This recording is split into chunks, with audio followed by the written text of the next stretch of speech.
اللہ رب العزت نے ہر قوم کو کسی نہ کسی فتنہ اور فساد میں ہمیشہ مبتلا کیا ہے، جس کی خبریں تمام انبیاء علیہ السلام نے اپنی اپنی اقوام کو دی ہیں۔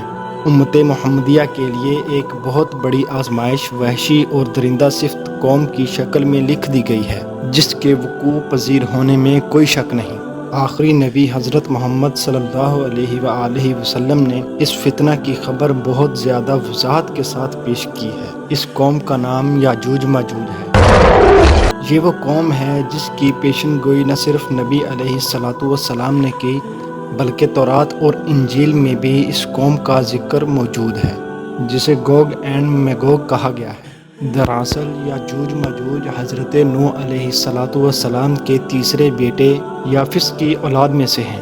یہ لوگ شمالی مشرقی ایشیا میں زندگی بسر کیا کرتے تھے اور اپنے ارد گرد کے علاقوں پر ہمیشہ وحشیانہ حملہ کیا کرتے تھے۔ ان کی آبادی چین سے مغرب میں ترکستان تک پھیلی ہوئی تھی۔ روایتوں میں آتا ہے کہ یاجوج ماجوج بنی آدم میں سے ہیں۔ اگر انہیں پوری دنیا میں چھوڑ دیا جائے تو وہ لوگ تباہی مچا دیں گے اور لوگوں کی معیشت تباہ کر ڈالیں گے۔ ان میں سے ہر آدمی اس وقت تک نہیں مرتا جب تک وہ اپنی 1000 یا 1000 سے زیادہ اولاد نہ دیکھ لے، اور اس قوم کے چہرے تہ بتہ ڈھال کی طرح ہیں، اور یہ لوگ لمبے قد کاٹ کے ہیں جو صنوبر کے درخت کی مانند ہیں۔ اس قوم میں سب سے لمبا شخص 3 بالش تک کا ہوتا ہے۔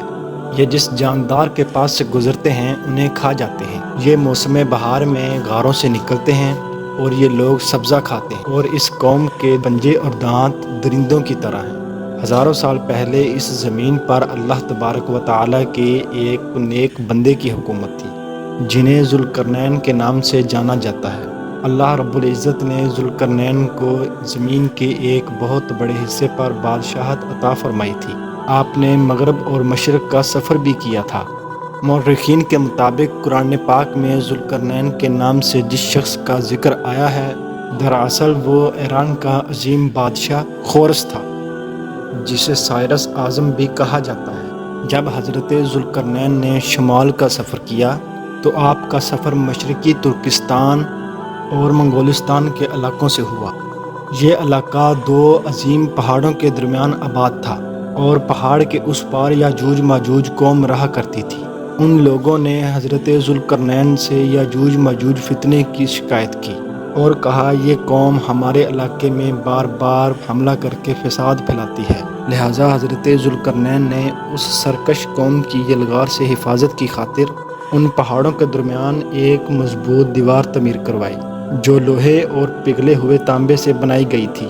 تعمیر مکمل ہونے کے بعد آپ نے اللہ تبارک و تعالیٰ کا شکر ادا کیا، اور حضرت ذوالقرنین نے لوگوں کو آگاہ کیا کہ یہ دیوار وقتی طور پر ہماری اس قوم سے حفاظت کرے گی، لیکن ہر چیز فنا ہو کر رہتی ہے، لہٰذا یہ دیوار بھی ایک دن ٹوٹ جائے گی، اور یاجوج ماجوج ان علاقوں سے نکل کر تمام زمین پر پھیل جائیں گے، جیسا کہ اللہ نے قرآن مجید میں ارشاد فرمایا، یہاں تک کہ جب یاجوج ماجوج کھول دیے جائیں گے اور وہ ہر بلندی سے دوڑتے ہوئے آئیں گے اور سچا وعدہ قریب آ لگے گا۔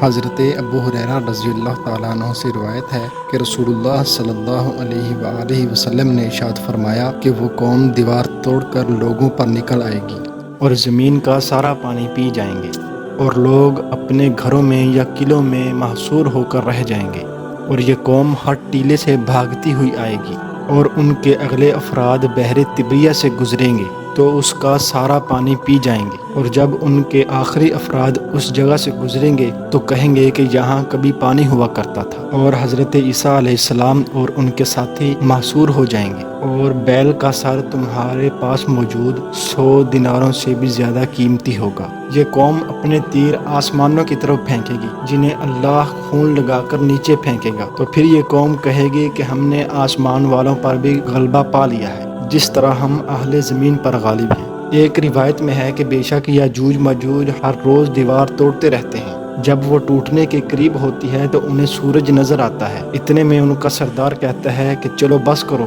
باقی صبح توڑیں گے۔ تو اگلے دن اللہ اس دیوار کو پہلے سے بھی زیادہ مضبوط بنا دیتا ہے۔ جب ان کی قید ختم ہو جائے گی اور اللہ ان لوگوں کو تمام زمین والوں پر ظاہر کرنا چاہے گا، اس دن جب وہ سورج کی شعاعیں دیکھیں گے تو وہ کہیں گے کہ انشاءاللہ ہم باقی صبح توڑیں گے۔ جب وہ اگلے دن آئیں گے تو انشاءاللہ کہنے کی برکت سے دیوار اتنی ہی ہوگی جتنی چھوڑ کر گئے تھے، اور پھر وہ باقی دیوار توڑ کر باہر آ جائیں گے۔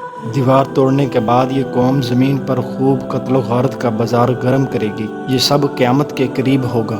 حضرت عیسیٰ علیہ السلام ان کے لیے ہلاکت کی دعا فرمائیں گے تو اللہ ان کی گردنوں میں ایک قسم کے کیڑے پیدا فرما دے گا۔ ان کیڑوں کی وجہ سے یہ قوم فوراً مر جائے گی۔ پوری زمین پر اس قوم کی لاشوں کی بدبو پھیل جائے گی۔ پھر اللہ ایک قسم کے پرندوں کو بھیجے گا جو ان کی لاشوں کو اٹھا کر جہاں خدا چاہے گا وہاں پھینک آئیں گے، اور اس طرح اس قوم یاجوج ماجوج کا خاتمہ ہو جائے گا۔ مورخین اور محققین کے مطابق سرزمین قفقاز میں دریائے خزر اور دریائے سیاہ کے درمیان ایک پہاڑوں کا سلسلہ ہے جو ایک دیوار کی طرح شمال اور جنوب کو ایک دوسرے سے الگ کرتا ہے۔ اس میں ایک دیوار کی طرح کا درہ بھی موجود ہے جو مشہور درہ داریال ہے۔ یہاں ایک قدیم تاریخی لوہے کی دیوار نظر آتی ہے۔ اس بنا پر بہت سے لوگوں کا نظریہ یہ ہے کہ دیوار ذوالقرنین یہی ہے، جبکہ کچھ محققین دیوار چین اور دیوار ترمز کو ذوالقرنین کی دیوار مانتے ہیں۔ یہ تمام نظریات قیاس اور اندازوں پر مبنی ہیں۔ دیوار ذوالقرنین کہاں بنائی گئی ہے اور وہ کہاں پر موجود ہے، اس کا علم صرف اللہ تعالیٰ کو ہے، اور وقت مقررہ پر اس دیوار کو یاجوج ماجوج توڑ کر نکل جائیں گے۔